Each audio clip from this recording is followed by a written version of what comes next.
പ്രിയപ്പെട്ടവരെ, KPCCയുടെ പുതിയ പ്രസിഡന്റായിട്ട് സണ്ണി ജോസഫ് ചുമതലയേൽക്കുന്ന ചടങ്ങ് അത് ഇന്നായിരുന്നു. KPCC ആസ്ഥാനമായ ഇന്ദിരാഭവനിൽ നടന്ന ചടങ്ങിൽ നിരവധി നേതാക്കൾ പ്രസംഗിച്ചുവെങ്കിലും ആ ചടങ്ങിൽ എനിക്ക് രസകരമായി തോന്നിയ പ്രസംഗം നമ്മുടെ കെ മുരളീധരന്റെ പ്രസംഗമായിരുന്നു. അദ്ദേഹം പറഞ്ഞ രണ്ട് കാര്യങ്ങൾ. ഒന്ന്, അദ്ദേഹം ലീഡർ കെ കരുണാകരന്റെ വാക്കുകൾ കടമെടുത്തുകൊണ്ട് ഇങ്ങനെ ഒരു കാര്യം പറഞ്ഞു. ലീഡർ പറയാറുണ്ടത്രേ, ഇതൊക്കെയാണെങ്കിലും ഇലക്ഷൻ ജയിക്കാൻ കള്ള് വേറെ കുടിക്കണമെന്ന്. അപ്പോ അങ്ങനെ വേറെ കുടിക്കേണ്ട കള്ളിനെ കുറിച്ച് അദ്ദേഹം ലീഡർ തന്നെ പറഞ്ഞതായി വിശദീകരിച്ചത് വോട്ടർ പട്ടികയിൽ പേര് ചേർക്കണം, അതിനുള്ള പ്രവർത്തനങ്ങളിൽ പ്രവർത്തകരെല്ലാം സജീവമായി ഇടപെടണമെന്നൊക്കെയാണ്. ശരി. രണ്ടാമത്തെ കാര്യം കെ മുരളീധരൻ പറഞ്ഞത്, നമ്മൾ ഈ കൂടെ ഒറ്റക്കെട്ടായി എന്നിങ്ങനെ പറഞ്ഞുകൊണ്ടിരിക്കണമെന്നില്ല, ഒറ്റക്കെട്ടായിട്ട് നിന്നാ മതി. കാര്യം ഈ ഒറ്റക്കെട്ടാണെന്നൊക്കെ നമ്മളിങ്ങനെ വീണ്ടും പറയുമ്പോൾ അത് ആൾക്കാർക്കൊരു സംശയം ഉണ്ടാവും, ജനങ്ങൾക്കൊരു സംശയം ഉണ്ടാവും. ഇവരെന്തിനാണ് വീണ്ടും ആത്മവിശ്വാസം ഇല്ലാത്തത് കൊണ്ടാണോ ഇങ്ങനെ ഒറ്റക്കെട്ടാണെന്ന് വീണ്ടും പറഞ്ഞുകൊണ്ടിരിക്കുന്നത് എന്ന് ശ്രദ്ധേയമായി തോന്നിയ ഒരു കാര്യമാണ്. അതിനൊക്കെ അപ്പുറത്ത് ഇപ്പോ കെ സുധാകരൻ എന്ന നേതാവ് കോൺഗ്രസിന്റെ അധ്യക്ഷ സ്ഥാനത്തേക്ക് KPCCയുടെ പ്രസിഡന്റ് സ്ഥാനത്തേക്ക് വരുമ്പോൾ ഉണ്ടായിരുന്ന ഒരു ഓളമൊക്കെ ഇപ്പോ സണ്ണി ജോസഫ് വരുമ്പോഴുണ്ടോ എന്നൊരു സംശയം കൂടി എനിക്ക് തോന്നുന്നുണ്ട് കേട്ടോ. മറ്റൊന്നും കൊണ്ടല്ല, ഇപ്പോ സണ്ണി ജോസഫ് എന്ന മികച്ച നിയമസഭാ സാമാജികനെ കുറിച്ച്, വ്യക്തിയെക്കുറിച്ച്, സൗമ്യനായ ആ മനുഷ്യനെ കുറിച്ചൊന്നും ഒരു തരത്തിലുള്ള എതിരഭിപ്രായവും ഉള്ളത് കൊണ്ടല്ല, മറിച്ച് കേരള പ്രദേശ് കോൺഗ്രസ് കമ്മിറ്റിയെ ആ നിലയ്ക്ക് അങ്ങ് കാസർഗോഡ് മുതൽ തിരുവനന്തപുരം വരെ ഒറ്റക്കെട്ടായി നയിക്കാൻ, പ്രവർത്തകർക്ക് ആ നിലയ്ക്ക് ആത്മവിശ്വാസം കൊടുക്കാൻ, പ്രവർത്തകരെ ഒറ്റക്കെട്ടായി പറഞ്ഞ പോലെ, നേരത്തെ മുരളീധരൻ പറഞ്ഞതുപോലെ ഈ ഒറ്റക്കെട്ടായി നിർത്താനൊക്കെ എത്രത്തോളം സണ്ണി ജോസഫിന് കഴിയുമെന്ന് സണ്ണി ജോസഫാണ് തെളിയിക്കേണ്ടത്. ഒന്നാമത്, ഒരു പാർട്ടി അവരുടെ ഒരു പാർട്ടി തീരുമാനമായിട്ടൊരു നേതാവിനെ തെരഞ്ഞെടുത്തു കഴിഞ്ഞാൽ നമ്മൾ പിന്നീട് അതിനെക്കുറിച്ച് കുറച്ചും കൂടെ മെച്ചപ്പെട്ടത് മറ്റേയാളായിരുന്നുവെന്നോ അല്ലെങ്കിൽ അങ്ങനെയൊന്നും പറഞ്ഞിട്ട് യാതൊരു അർത്ഥവുമില്ല, യാതൊരു കാര്യവുമില്ല. കാരണം അത് പാർട്ടിയുടെ തീരുമാനമാണ്. ഇപ്പൊ കോൺഗ്രസിനാവട്ടെ, CPM-നാകട്ടെ, അല്ലെങ്കിൽ മറ്റേതെങ്കിലും രാഷ്ട്രീയ പാർട്ടിക്കാവട്ടെ, അവർക്ക് അവരുടെ നേതാവിനെ അല്ലെങ്കിൽ ഏതൊക്കെ പൊസിഷനുകളിൽ ആരൊക്കെ വരണമെന്നൊക്കെ തീരുമാനിക്കുന്നത് ആ പാർട്ടികൾ തന്നെയാണ്. അപ്പൊ അതൊക്കെ പറയുമ്പോഴും കെ സുധാകരൻ അദ്ദേഹത്തിന്റെ പ്രസംഗത്തിൽ പറഞ്ഞ പോലെ 56 ഇഞ്ച് നെഞ്ചളവിന് നേരെ, അതിനെതിരെ, ഇരട്ടച്ചങ്കിന് നേരെയൊക്കെ ഒരേ പവറോടുകൂടി നമ്മളെപ്പോഴും ഈ പുതിയ കാലത്തിന്റെ ഒരു പ്രശ്നം എന്ന് വെച്ചാൽ, പുതിയ കാലത്തിന്റെ ഒരു പ്രത്യേകതയും കൂടി, അത് പഴയ കാലത്ത് അങ്ങനെ ആയിരുന്നില്ല എന്നല്ല, പുതിയ കാലത്തിന് പ്രത്യേകിച്ചും ഈ ഒരു മാസ് അപ്പീൽ വലിയ ഘടകമാണെന്ന് തോന്നുന്നു. അപ്പൊ അങ്ങനെ ഇപ്പോ സുധാകരന്റെ വാക്കുകൾ തന്നെ കടമെടുത്താൽ 56 ഇഞ്ച് നെഞ്ചിനോടും ഇരട്ടച്ചങ്കിനോടും ഒരുപോലെ പൊരുതി നിൽക്കാൻ ശേഷിയുണ്ടായാൽ മാത്രം പോരല്ലോ, ശേഷിയുണ്ട് എന്ന് ജനങ്ങൾക്ക് ബോധ്യപ്പെടുന്ന തരത്തിലുള്ളൊരു നേതാവിനെയാണോ കോൺഗ്രസ് പ്രതിഷ്ഠിച്ചിരിക്കുന്നത് എന്ന് അത് സ്വാഭാവികമായിട്ടും അത്തരത്തിലുള്ള സംശയങ്ങൾ എനിക്ക് ആ പ്രസംഗവും ആ ചടങ്ങുമായി ബന്ധപ്പെട്ട പല കമന്റുകളും ഒക്കെ കണ്ടപ്പോൾ എനിക്ക് തോന്നി. കമന്റുകൾ എന്നൊക്കെ പറഞ്ഞാൽ കമന്റുകളെല്ലാം ഇങ്ങനെ കോൺഗ്രസ്സുകാര് കുത്തിയിരുന്ന് എഴുതുന്നൊന്നും അല്ലല്ലോ. സ്വാഭാവികമായിട്ടും കോൺഗ്രസിന്റെ രാഷ്ട്രീയ എതിരാളികളൊക്കെ കുത്തിയിരുന്ന് എഴുതുന്ന കമന്റുകളൊക്കെ ആയിരിക്കും. പക്ഷെ അതിലും തോന്നുന്ന അത്തരം കമന്റുകൾ വളരെ പ്രധാനമാണെന്ന് പറയുക അല്ലെങ്കിൽ പോലും അങ്ങനെ ഒരു പൊതുവായ ഒരു മാസ് അപ്പീൽ ഉണ്ടാക്കിയെടുക്കാൻ സണ്ണി ജോസഫിന് കഴിയുമോ എന്നത് സണ്ണി ജോസഫ് വരും ദിവസങ്ങളിൽ തെളിയിക്കേണ്ട കാര്യമാണ്.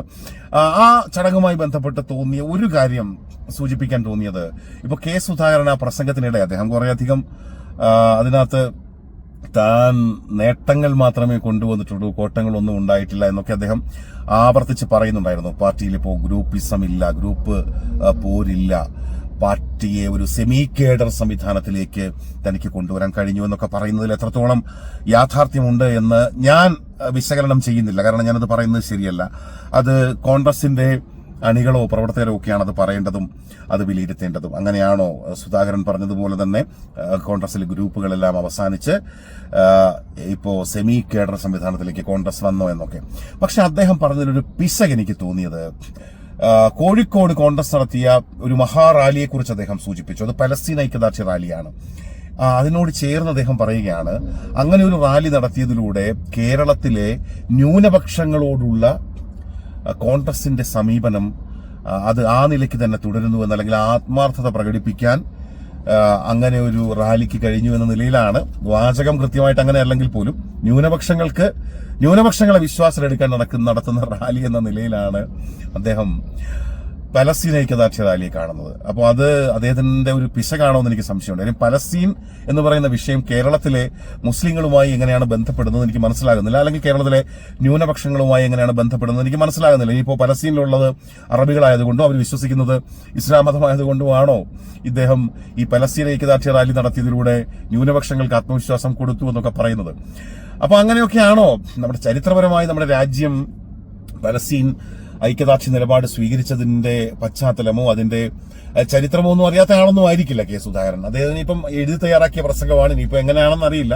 പ്രസംഗം എഴുതി കൊടുത്തയാളിനെ പറ്റിയ പിഴമാണോ എന്നും അറിയില്ല. അപ്പോൾ ഒന്നാമത് ഈ പലസ്തീൻ വിഷയം ആ നിലയ്ക്ക് ഒന്നാമത് പുതിയ കാലത്ത് അങ്ങനെ ഒരു മാറ്റം വന്നിട്ടുണ്ട്. ഇതിപ്പോ കേരളത്തിലെ മുസ്ലിങ്ങളോ അല്ലെങ്കിൽ കേരളത്തിലെ മുസ്ലിങ്ങൾ മാത്രം ആ നിലയ്ക്കുള്ളൊരു മാനസികാവസ്ഥയുള്ളവരാണ്, പലസ്തീൻ അനുകൂല നിലപാടുള്ളവരാണെന്നൊക്കെ ഉള്ള അത്തരത്തിലുള്ള ചർച്ചകളോ അത്തരത്തിലുള്ള മാനസികാവസ്ഥയൊക്കെ രൂപപ്പെട്ടു വന്നുകൊണ്ടിരിക്കുന്ന കാലത്ത് അതിന് കൂടുതൽ അല്ലെങ്കിൽ അത് ശരിവെക്കുന്ന തരത്തിൽ മുൻ KPCC പ്രസിഡന്റ് അങ്ങനെ ഒരു പ്രസ്താവന നടത്തുമ്പോൾ അത് വല്ലാത്ത കൗതുകം ജനിപ്പിച്ച ഒന്നായി തോന്നി എന്നുള്ളതാണ്. ഇപ്പൊ നമ്മളൊക്കെ നമ്മുടെയൊക്കെ ചെറുപ്പകാലത്ത് ഏതെങ്കിലും മുസ്ലിം സംഘടനകളല്ല പലസ്തീൻ ഐക്യദാർഢ്യം എന്ന മുദ്രാവാക്യം ഉയർത്തിയിട്ടുള്ളതോ സയനിസത്തിനെതിരായ നിലപാട് പ്രഖ്യാപിച്ചിട്ടുള്ളതോ അമേരിക്കൻ സാമ്രാജ്യത്തിനെതിരായ മുദ്രാവാക്യങ്ങളും നിലപാടും ഒക്കെ പ്രഖ്യാപിച്ചിട്ടുള്ളതോ ഏതെങ്കിലും മുസ്ലിം സംഘടനകളല്ല. MSFO അല്ലെങ്കിൽ അന്ന് ഞങ്ങളുടെയൊക്കെ കാലത്ത് ജമാഅത്ത് ഇസ്ലാമിയുടെ സംഘടന SIO ഒക്കെയാണ് അങ്ങനെ പറഞ്ഞാൽ ആ വിഭാഗത്തിന്റെ വിദ്യാർത്ഥി സംഘടനകളായി ഉണ്ടായിരുന്നത്. അവരൊന്നുമല്ല, SFI ആയിരുന്നു. SFI എന്ന രാഷ്ട്രീയ CPMന്റെ പോഷക സംഘടന എന്ന് നമുക്ക് പറയാവുന്ന വിദ്യാർത്ഥി സംഘടനയായിരുന്നു കൃത്യമായും സയനിസത്തിനെതിരെ സാമ്രാജ്യത്വത്തിനെതിരെ നിലപാട് സ്വീകരിച്ചിട്ടുള്ളതും പലസ്തീൻ ഐക്യദാർഢ്യം അത് കൃത്യമായും അതുമായി ബന്ധപ്പെട്ട ഉറച്ച നിലപാട് അവരിപ്പോഴും അത് പിന്തുടരുന്നുണ്ട്. അപ്പൊ അവിടെയാണ് കേരളത്തിലെ ന്യൂനപക്ഷങ്ങൾക്ക് വേണ്ടി ഞങ്ങൾ പലസ്തീൻ ഐക്യദാർഢ്യ റാലി നടത്തി എന്ന് ധ്വനിപ്പിക്കുന്ന തരത്തിലുള്ള ഒരു പ്രസ്താവന ഈ പ്രസംഗത്തിൽ സുധാകരൻ നടത്തുന്നത്. അത് ഏറ്റവും പ്രധാനപ്പെട്ട കാര്യമൊന്നുമല്ല. ഞാൻ പറഞ്ഞു വന്ന കൂട്ടത്തിൽ ആ ഇന്ദിരാഭവനിൽ നടന്ന പ്രസംഗങ്ങൾ പലതും കേട്ടപ്പോൾ ശ്രദ്ധിച്ച കാര്യങ്ങളിൽ ഒന്ന് എന്ന നിലയിൽ മാത്രം ചൂണ്ടിക്കാട്ടിയതാണ്. അതേസമയം തന്നെ UDFന്റെ പുതിയ കൺവീനറായിട്ട് അടൂർ പ്രകാശ് വരുന്നു. മികച്ച സംഘാടകനാണ്, സംശയമൊന്നുമില്ല. കൊടിക്കുന്നിൽ സുരേഷ് ആ വേദിയിൽ പറയുന്ന ഒരു കാര്യമുണ്ട്. ഈ കേരളത്തിലെ കോൺഗ്രസിൽ ദളിത് വിഭാഗത്തിൽ നിന്നുള്ളവർക്ക് അർഹമായ പ്രാതിനിധ്യം ലഭിക്കുന്നില്ല എന്ന് അദ്ദേഹം അങ്ങനെ ഒരു വേദിയിൽ പ്രഖ്യാപിക്കുന്നു എന്ന് പറയുന്നത് സ്വാഭാവികമായും അദ്ദേഹത്തിന്റെ മനസ്സിലുള്ള എന്തോ അസംതൃപ്തിയുടെ ഒക്കെ ലക്ഷണമായിട്ട് മാത്രമേ നമുക്ക് കാണാൻ പറ്റൂ. അതുപോലെ ഇങ്ങനെ ഒരു ചടങ്ങിലേക്ക് ബെന്നി ബെഹനാനെ പോലെ ഒരു നേതാവ് എത്തുന്നില്ല എന്നുള്ളതും അത്ര സുഖകരമായ ഒന്നും തോന്നുന്നൊരു സാഹചര്യമല്ല. അപ്പോ ഈ ലീഡർ പണ്ട് പറഞ്ഞത് എന്താണോ കെ മുരളീധരൻ ഓർമ്മിപ്പിച്ചത് അത് വളരെ പ്രധാനപ്പെട്ട കാര്യമാണ്. ഇതൊക്കെ ആണെങ്കിലും ഇതെല്ലാം 16 പ്രാവശ്യം നമ്മൾ ഒറ്റക്കെട്ടാണെന്ന് പറയുമ്പോഴും തെരഞ്ഞെടുപ്പ് ജയിക്കാൻ കള്ള് വേറെ കുടിക്കണം എന്നുള്ളതാണ്. ഒന്നാമത് 2026 നിയമസഭാ തെരഞ്ഞെടുപ്പുമായി ബന്ധപ്പെട്ട് ബിജെപിക്ക് ഒരുപാട് അങ്ങ് സീറ്റുകൾ പിടിക്കണമെന്നൊന്നും 2026 കൂടെ അവരാഗ്രഹിക്കില്ല എന്നാണ് കരുതുന്നത്. കാരണം 2026 കൂടെ ഒരു തുടർ ഭരണത്തിലേക്ക് LDFനെ കൊണ്ടുപോവുകയും CPMനെ കൊണ്ടുപോവുകയും കോൺഗ്രസിനെ ദുർബലപ്പെടുത്തുകയും ചെയ്യാനുള്ളൊരു സ്ട്രാറ്റജി അണിയറയിൽ ഒരുങ്ങുന്നുവെന്നാണ് നമ്മൾ മനസ്സിലാക്കുന്നത്. 2021 നിയമസഭാ തെരഞ്ഞെടുപ്പിൽ എനിക്ക് തോന്നുന്നു സമീപകാല ചരിത്രത്തിൽ ആദ്യമായിട്ട് BJPയുടെ വോട്ട് എവിടെ പോയി എന്ന് മാധ്യമങ്ങൾക്ക് ചോദിക്കേണ്ടി വന്ന, നമുക്കൊക്കെ പൊതുസമൂഹത്തിന് ചോദിക്കേണ്ടി വന്ന ഒരു സാഹചര്യമുണ്ട്. 2021 നിയമസഭാ തെരഞ്ഞെടുപ്പിലെ BJPയുടെ വോട്ട് ഷെയർ നോക്കുമ്പോൾ നമുക്ക് മനസ്സിലാകും എവിടെയൊക്കെയോ എന്തൊക്കെയോ ഇങ്ങനെ പുകയുന്നുണ്ട് അല്ലെങ്കിൽ പുകഞ്ഞിരുന്നു. 2021 എന്തൊക്കെയോ അഡ്ജസ്റ്റ്മെന്റുകൾ നടന്നിട്ടുണ്ടോ എന്നൊക്കെയുള്ള സംശയങ്ങളുണ്ടാകും. 2026 അതൊക്കെ പ്രതീക്ഷിക്കണം. അങ്ങനെ ഒത്തിരി വെല്ലുവിളികളുടെ മുഖത്താണ് കോൺഗ്രസ് എന്ന് പറയേണ്ടി വരുന്നു. അവിടെയാണ് സണ്ണി ജോസഫും ഈ UDFനെ നയിക്കുന്ന അടൂർ പ്രകാശും അതുപോലെ അവരുടെ വർക്കിംഗ് പ്രസിഡന്റുമാർ KPCCയുടെ വർക്കിംഗ് പ്രസിഡന്റുമാരായ AP അനിൽകുമാർ അതുപോലെ വിഷ്ണുനാഥ് ഷാഫി പറമ്പിൽ ഇവരൊക്കെ ചേർന്നുകൊണ്ട് ഈ വെല്ലുവിളികളെ എങ്ങനെ നേരിടുന്നു എന്നുള്ളത് ഏറ്റവും പ്രധാനമാണ്.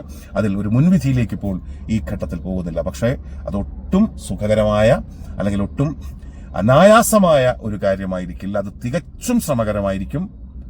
ഇലക്ഷൻ ജയിക്കാൻ കള്ള് വേറെ കുടിക്കണം.